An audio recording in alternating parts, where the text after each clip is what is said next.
There's a debate in the Camino world about the short routes, the final 100-kilometer walks.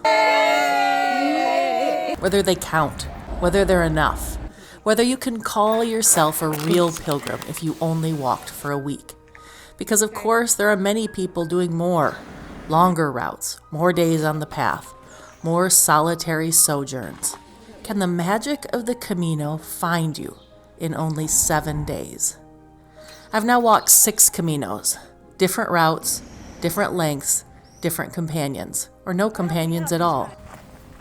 And I can tell you with some confidence that the Camino doesn't care how many kilometers you logged. It will find you wherever you start. This one started in Vigo on the Portuguese route, including a stretch called the spiritual variant. 7 days, 120 kilometers. 6 friends, a 24-year-old book club that had stopped being about the book a long time ago. And it was transformational, not in spite of being short, not in spite of being walked in company, just transformational, the way all of them have been, each in their own way. The Camino gave me a renewed sense of faith, a renewed sense of gratitude, and a new sense of perspective. But above all, and most of all, the Camino reminded me that I am stronger than I think. The Camino gave me connection to others and my core self. The Camino gave me gratitude. Gratitude for a beautiful world that I was able to see while doing it. Gratitude for a body that allowed me to accomplish it. And gratitude for amazing, wonderful friends. The Camino gave me peace and the ability to live in the present. The Camino gave me rest. Even though we walked all day for 7 days, it was rest. It gave me rest. Aren't my friends lovely? The Camino gave me the richness of perspective, seeing the same journey through 6 different sets of eyes. The Camino as transformation. Let me show you how that happened. Every Camino has a first morning, that particular mix of excitement and nerves and the slightly surreal feeling that yes, we are actually doing this. This one had something my other Caminos didn't. 5 friends. 24 years of history between us, and me watching them take their first steps into something I love, curious about how it would impact them. Let me introduce Kendall, Natalie, Becca, and because no group of American women of a certain age can be without representative Amy's or Jennifer's, Amy B, Amy U, that's me, and Jen. It already had me a little undone, and we hadn't even left the city. There's an earnestness of the first day, wanting to move, cover some ground. We knew that we should stop in Vigo for breakfast, but we passed cafe after cafe, just wanting to experience the Camino. No one even pausing to glance at the offerings. When we forced ourselves to stop, we ended up at a delightful welcome to the Camino. A woman who must serve new pilgrims every single day and who managed to retain all of her warmth and charm. We're the outskirts of Vigo now, just having walked out. Everything said that the signage on the way out of Vigo was pretty poor, and it kind of was, so we've been using the app to navigate. Haven't gotten lost so far. Had a lovely stop, really kind lady at a little bakery. We all ate a little too much and thoroughly enjoyed every bite. Time for climbing. This Camino doesn't ease you in. Vigo hands you a steep climb right out of the gate. The city falling away behind you, the view of the estuary expanding beside you. Lungs burning, legs finding their rhythm. 6 women discovering very quickly what the next 7 days would ask of us.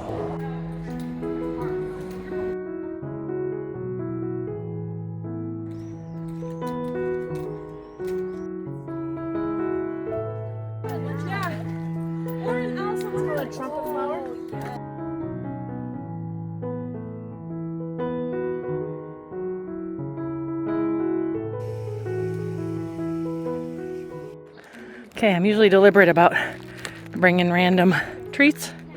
This time I brought 3 pounds of gummy bears, and I brought them to pass out on this steep part. And right now, it's the steep part. Passing out gummy bears on a long climb brought some wonderful interactions. One pilgrim gave each of us a handmade rosary bracelet. Generosity offered freely on a path in northern Spain. Pretty easy to get rid of 3 pounds of gummy bears after a steep climb. One of the first things you notice on the Camino is that you are not alone. The trail that morning felt like a river. Pilgrims from everywhere moving in the same direction. Strangers becoming familiar faces within hours. Amy B. said it well. Every yellow arrow felt like a small reminder that we were exactly where we were meant to be. And a simple Buen Camino quickly became more than a greeting. It became encouragement, connection, and a reminder that we were all sharing the same journey. That's the thing about Buen Camino. You say and hear it all day, and somehow it never gets hollow. It's an acknowledgement we're all in this together. Keep going. We took a break in someone's front yard, a little drink stop that a local had simply built for pilgrims, because that's the kind of thing people do along this path.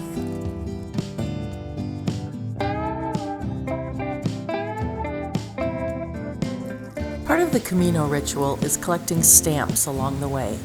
Every cafe, church, and albergue has one, proof that you walked this road, this day, through this place. At the end, you present your stamped credential at the pilgrim's office in Santiago and receive your Compostela, your certificate of completion. But every so often, someone takes the tradition a little further. This gentleman had set up a small stand on the trail, offering hand-pressed wax stamps for a donation, the kind that look like they belong on a medieval manuscript.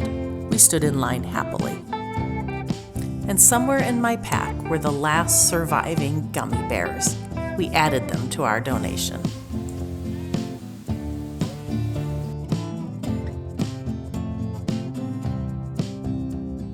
Getting into Redondela at 2 p.m. sounds straightforward until you factor in that the siesta hours meant that the restaurants wouldn't stay open long. For a group of 6, the first 2 lunch places we tried turned out to be full. Walking alone, I navigate these things in my own head, but watching my friends figure it out together, negotiating, laughing, problem-solving, refusing to be derailed, I felt something I didn't expect on day 1. Pride and admiration. We were jet-lagged, hot and hungry, and still my friends found joy in this journey. Becca called it an epic first day. She wasn't wrong. But what I remember most is the simpler thing. 6 women on a road in Spain, finding their feet, falling in love with something new. Day 1, done.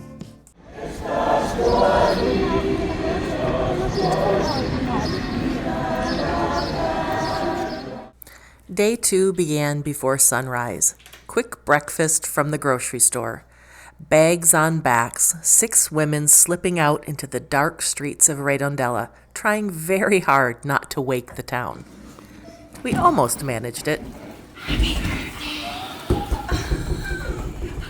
It was Jen's birthday. The balloons went on her pack, and from that moment on, the Camino celebrated her. Strangers called out from doorways. A car actually stopped. This car just stopped to wish Jen a happy birthday and said that she should be at home and not on the Camino. 6 a.m. It's going to be another hot day. Actually, the days are going to get hotter as we go, so we're trying an earlier start. We got a 20-kilometer day ahead. It looks beautiful. And today's Jen's birthday.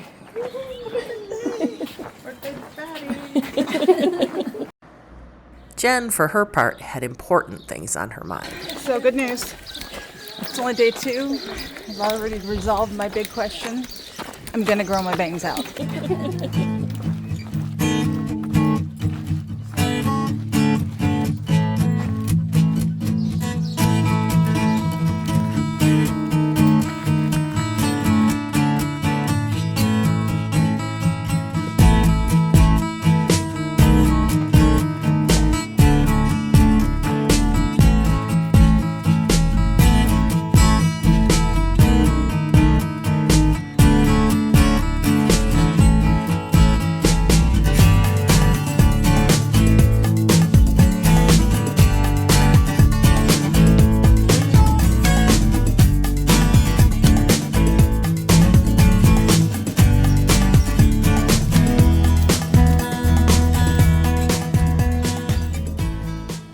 The trail dropped down into Arcade, a small stone village that has been watching pilgrims pass for centuries.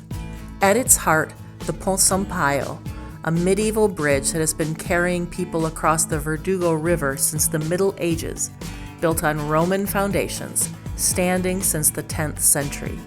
And in 1809, it became the site of the battle that ended Napoleon's occupation of Galicia. The bridge held, and it's still holding. It's the kind of place that reminds you that the ground you're walking on has been asking things of people for a very long time. We crossed it with balloons. Arcade also gave us second breakfast, lovely toast, fresh orange juice, and for some, the first serious foot procedures of the trip. Blisters are the Camino's way of keeping you humble. After Arcade, the day got harder. The climb out was steep, and the heat had arrived in earnest. The kind of heat that makes every kilometer feel like 2. But the Camino has a way of providing. I've been thinking a lot about how people will say the Camino provides, and how at every moment, I can't do it. Whether it's water when you're feeling hot, or a chapel when you want to be reminded of why you're here, or a buen camino from a fellow pilgrim encouraging you on your journey. And it just has a lot of meaning to me. There was a moment on that long, hot afternoon that you won't see in the footage because we were all too hot to be filming. One of our friends was struggling, really struggling, and quietly, without announcement, without making her feel any less capable, someone else took her pack. It doesn't matter which of us needed help or which of us offered, because we have all played both of those roles at some point on the trail and in life. Sometimes strength isn't found in carrying everything yourself, but in allowing others to help carry the load. We arrived in Pontevedra and took a siesta with the dedication of people who had absolutely earned it. We found Italian pizza. We found gelato. He's like weird American. By 9:30, we were in bed. Some friend groups go to Cabo. We walked 17 kilometers in the heat to eat pizza in a medieval Spanish city and were asleep before 10. Another perfect day. Day 3 started with a wonderful breakfast prepared by our host's mother. Best torta de Santiago of the trip. We planned 2 shorter days as anticipated respite. 12 kilometers, a gentler pace. We thought we might need a few days to catch our breath before whatever would be coming. And something was coming. The forecasts had been building for days. An African heat dome, the news was calling it. The kind of language that makes you pay attention. We were 2 days away from the worst of it, but it was already at the edges, pressing in. We were lucky. These shorter days, finishing before the heat of the day, were welcome. This trip had been Becca's idea. Last December, she called us all together on Zoom. She came prepared with a full presentation on doing a Camino together. The route, the timing, the why. By the end of the call, without checking calendars, without sleeping on it, every single one of us had said yes. That's the kind of friends these are. Which brings me to Natalie, teacher, mother of 5, currently on summer break and absolutely determined to extract maximum joy from every moment of it. Natalie arrived on this Camino with full energy and immediately applied it to everything around her, including, unfortunately, a skin cream from the pharmacist. This ceremony, throw away. Don't ever buy this when you're in Spain. You'll wake up in the middle of the night feeling like you have acid burning through the skin and muscles on your legs. And you'll have to get up in the middle of the night, take a shower, and the warm water burns it even more, but you've got to scrub it off. The greasy stuff. Oh, I forgot. Who rubbed their eyes last night? I rubbed my eyes. And it was bad. And I had to go all the way to the bathroom with my eyes closed. Luckily, I didn't even tell you guys that part. So don't buy the Ultra Heat Plus.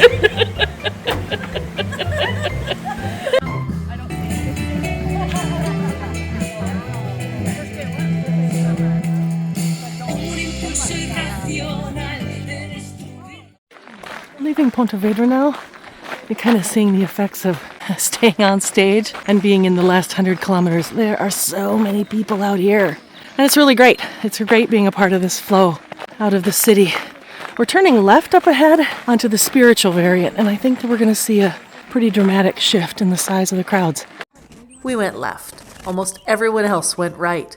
The spiritual variant would give us 3 days of quieter paths, incredible natural beauty, and a boat journey retracing the legendary path of St. James' remains. The first few people we passed on this new route had only gotten there accidentally, having taken a wrong turn. They doubled back to the main route.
We stopped at the Monastery of San Juan de Puyo, a working Augustinian monastery, ancient and austere, sitting quietly beside the road.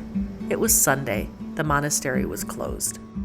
If you've seen my Camino Frances video, you'll know that I have a long history with closed Spanish churches.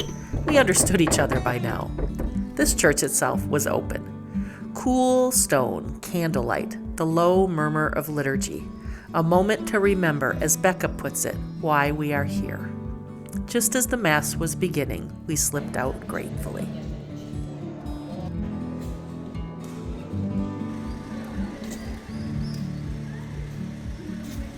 This is going to be fun. We're going to leave it go.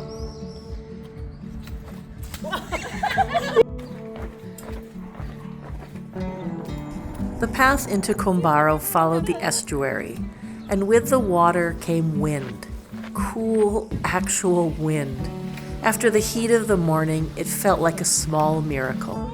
We ate delicious paella at a table by the water. Combarro is a tiny, charming town. And Arousa is a Galician granary, raised on stone pillars, slatted walls for airflow, built to keep grain dry and safe from rodents. They are scattered all across Galicia, and for me, they're always a sign that Santiago is getting closer. Combarro has more than 60 of them, many built right at the water's edge, facing the sea.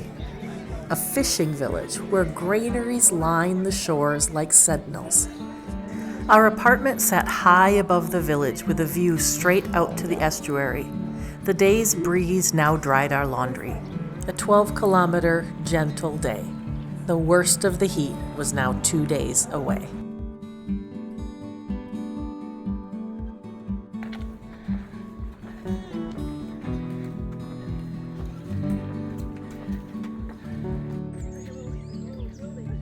We're climbing out of Combarro. Yes, we are. Super steep climbing today, but we slept well. Here we go, we're climbing.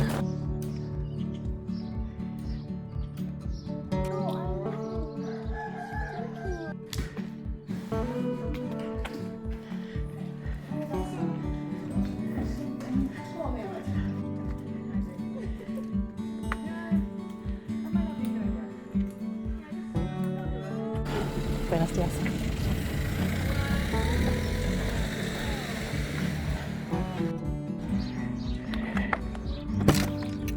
fresh bread.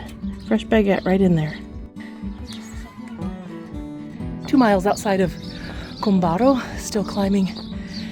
We're at the last settlement. There have been a couple places for water, a little in the shade. But I think the next 4 miles, still climbing, and are renowned for no services. But everyone's doing well. They're just motoring up the mountain. Okay, we think this is the last view of the water. You can kind of see the haziness in the air of the heat. It's hard to capture the heat. I think we've passed the steepest part.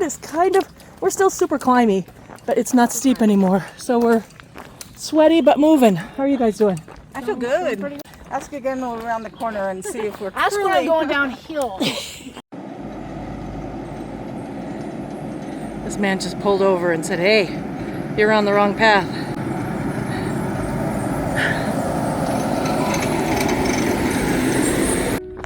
I've been thinking for the past few days some of the transformational qualities of the Camino. And I've found it, that it's always been a transformational experience for me. And I've been curious of how it would be for my friends. And it's absolutely happening. These conversations we're having, so profound, so meaningful. And one of the things I wonder about is what is it out here that's doing that, right? Sometimes you'll hear people ascribe it to the walking. Other people, particularly people who've done the longer routes, will say that it's because you're doing a longer route. Some say that it's because it's a pilgrimage, right? There's this religious component. People have done this for 1,000 years. There's something magical in the terrain. I don't know what it is. But I keep seeing it again and again. And we're only on day 4 of walking, and it's happening. I don't know where it's coming from or what it's all about, but man, it is magical on the Camino. Thank you so much. Such a good trip.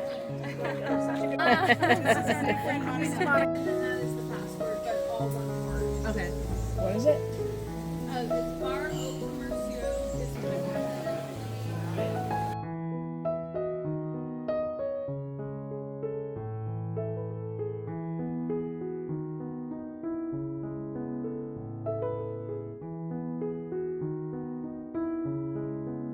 The monastery of Santa Maria de Armenteira has stood in this small valley since the 12th century, founded by a nobleman named Arrousa, who exchanged his sword for a life of prayer.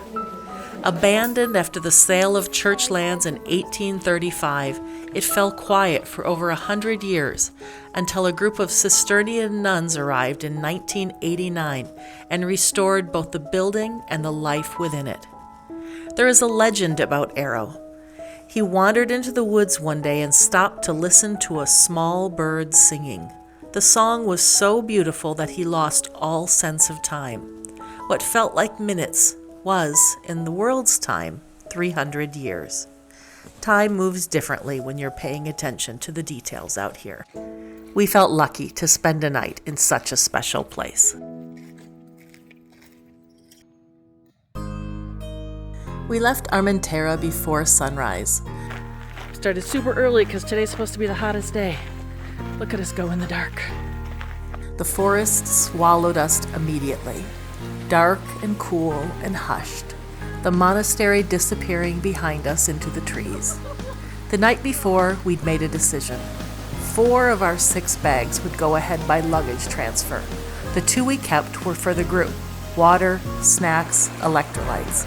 Everything we thought we might need for what the forecasts were promising. We prepared as much as we could for the promised heat. The first stretch is called the Ruta de Pedra e de Agua, a path of stone and water. It follows the Armenteira River through forest, cool and shaded, and quietly beautiful. Partway along the path, we passed the Aldea La Brega, a small granite sculpture garden depicting traditional Galician village life, a stone arreo, a chapel, farm animals, a family going about their day. figures frozen in a world that has mostly disappeared.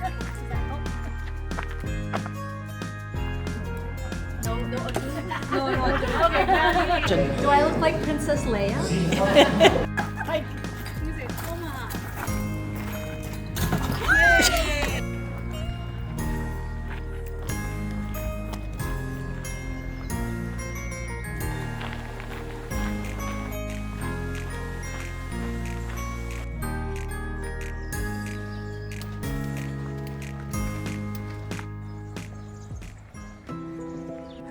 As the morning wore on, the shade disappeared, the path gave way to pavement, and the heat arrived, not gradually, but decisively, the way a door closing sounds final.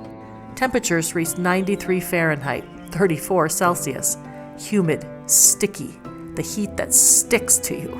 We found a pharmacy for electrolytes and blister supplies, and then we sat down on the tile in the shade out front, with our gas station snacks and whatever dignity we had left, which was not much. Nobody batted an eye. They are accustomed to pilgrims. And on we went. It is hot. About 2 miles left. And it's like 87 degrees, but it's just this oppressive, stagnant air. And we just been drinking a ton. I'm still sweating. We ported our bags, came into town, and there was a spigot on the side of a house. Turned it on, and we just like doused our heads and necks. And that was what I needed.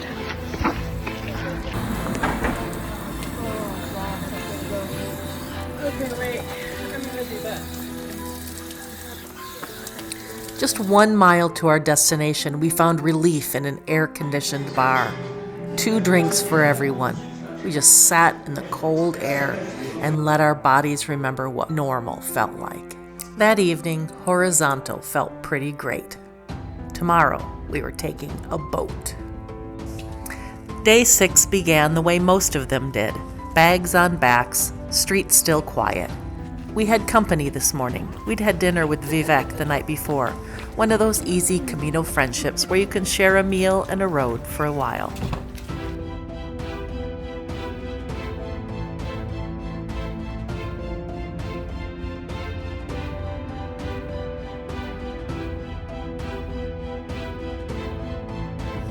According to legend, after Santiago the Apostle was beheaded in Jerusalem, his disciples stole his body and placed it on a stone boat with neither rudder nor sail. The boat moved of its own accord, guided by something legend doesn't name, crossing the sea and finding its way to the coast of Galicia. Accounts vary, but some say his disciples then carried his body to what would become Santiago de Compostela for burial, becoming everything that would become the Camino de Santiago. A boat crossing from Vilanova de Arousa to Pontevedra, following the same water in the same direction. We were sailing in their wake. Your pilgrim credential gets its only maritime stamp here, on the water, on a boat retracing a 2,000-year-old legend.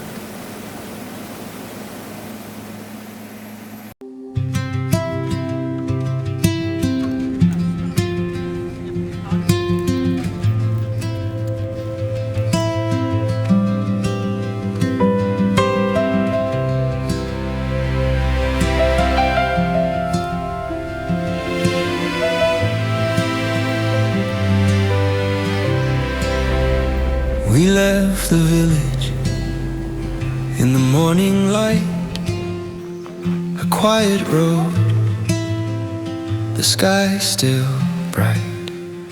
The path wove gently, then climbed so high, through valleys stitched beneath the sky.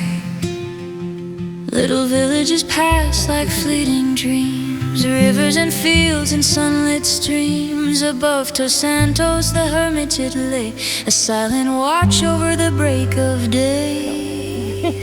Step by step the road descends through patchwork fields. The journey bends, each hill we climb, each mile we go.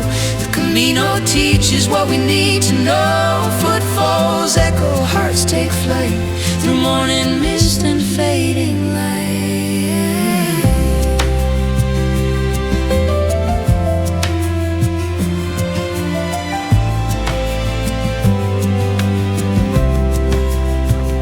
climb grew steep.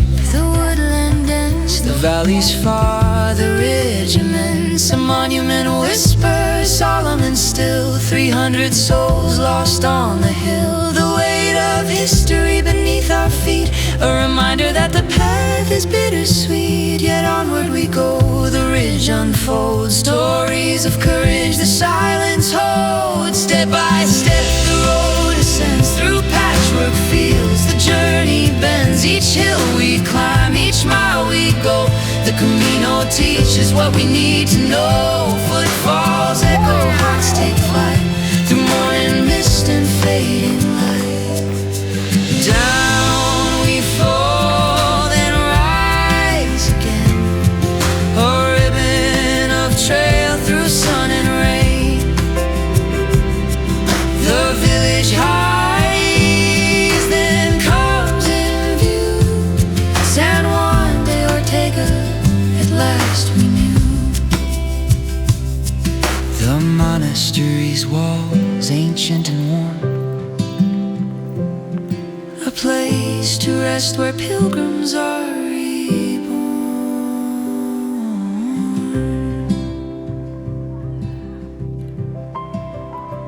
In the tavern, a table shared, laughter and stories strangers cared. A China Island, Czech and Swiss, hearts united in simple bliss. A hearty meal, A welcome pause, a moment caught without a cause. The road behind, the road ahead. A day well walked, a prayer well said. Step by step the road ascends through patchwork fields. The journey bends, each hill we climb, each mile we go. The Camino teaches what we need to know. Footfalls echo, hearts take. Last morning. Last morning. Ready? Yes. Yes. Hello. Good morning. Yep, feeling good. It's our last day. Heading into Santiago. We've got about 9 kilometers, just under 6 miles. The heat streak has broken, but what's left is this incredible humidity. I mean, it feels like we're swimming to Santiago. It is so muggy.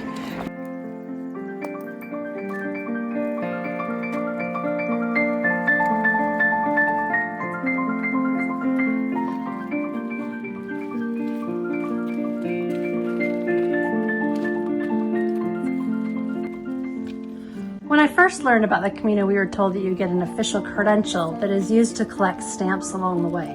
At first I thought this was a little silly, but I was very wrong.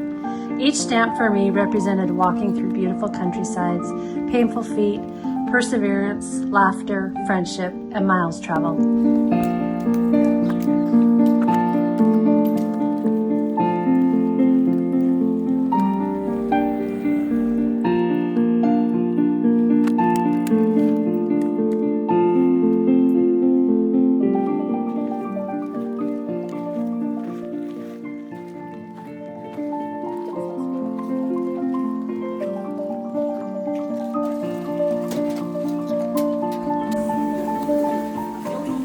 They say the Camino provides, right?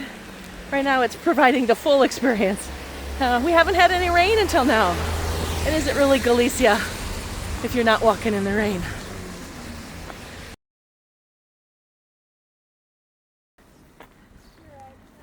Sitting with some thoughts while on the Camino. One of the things that I'm still struggling with and work on all the time is my automatic negative thoughts. I'm finding on the Camino, it's so much easier with that distillation of thought and the simpleness of the way to clear my head of those and to be very, very present and very intentional and to grant others the grace that they deserve. And then that was really driven home to me last night when my friend Amy said to me, "Jen, I'm so glad you're on this Camino."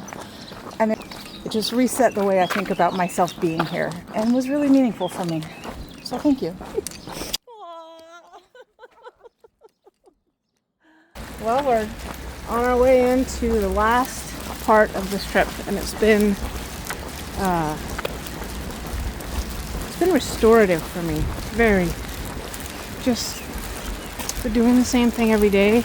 Even talking about this, I just feel just chills. not because it's raining. Got to be out here on my dad's birthday. It was also Father's Day. That was an emotional day for me, but I'm so glad I was here for that.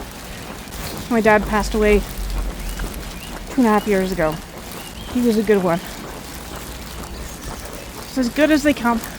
My mom was really excited for me to come on this trip, and she found this old locket that I remember from when I was a kid. She had a picture of... Let's stop real quick. So notice there's shells on it, right? This locket my dad bought for my mom. I don't even know if I was born yet. I might have been a baby. And my mom used to keep a picture of my 2 oldest siblings in it. So it was from a long time ago.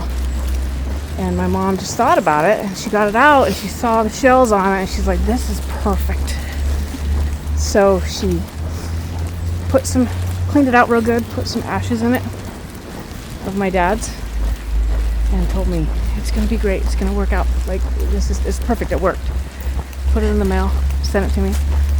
I got the package, I was so excited. I opened it up, and it's a little dusty, and I pulled it out, and it was like a salt shaker.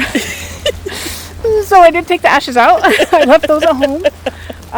Ultimately, I felt like I didn't need to bring them with me. I feel ready to go home because I feel some restoration, which I need so bad.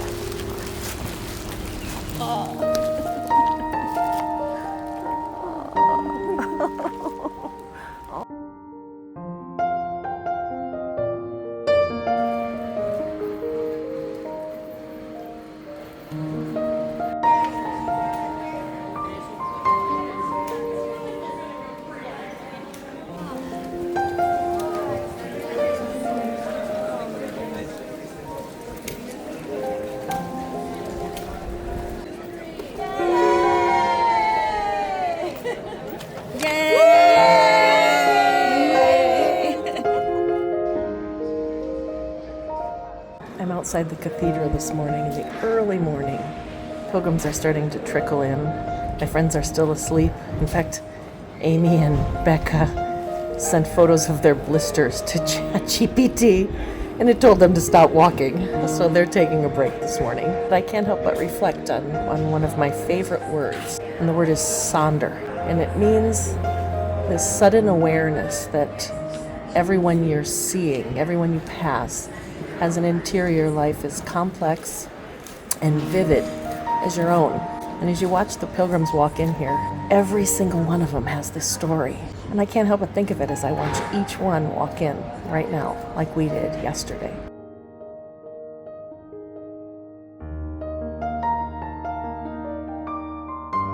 I walked this trail this time with 5 women that I knew well. And still, I discovered things about them that I hadn't known. And maybe that's what the Camino does.